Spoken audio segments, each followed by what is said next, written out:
अस्सलाम वालेकुम जी, क्या हाल चाल है भाईजान? ठीक ठाक हो? सेहत भी तो राजी ने ठीक ने?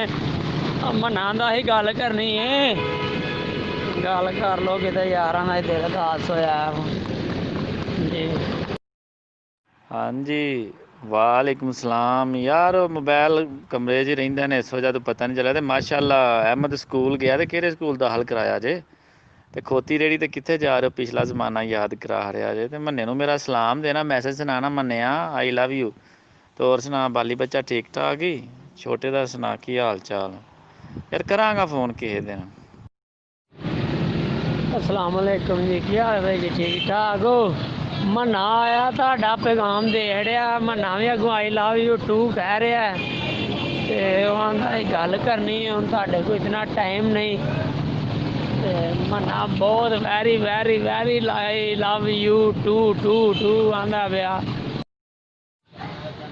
जी। सलामकुम, क्या ठीक ठाक सर? ठीक है यार, मेरे को कोई नहीं सौदिया का नंबर या वो व्हाट्सअप कर दो। हाँ केरा नंबर जे तो फिर करांगे। तो पहले तो ही मेरे को और सब खैरियत, सेहत भी है ठीक है। हाँ मैं जाना लाइट स्कूल जा रहा माशाल्लाह ठीक है, बेहतरीन जाना। मैं कहना तंग करेगा लेकिन नहीं तंग तो करता, सही जा रहा।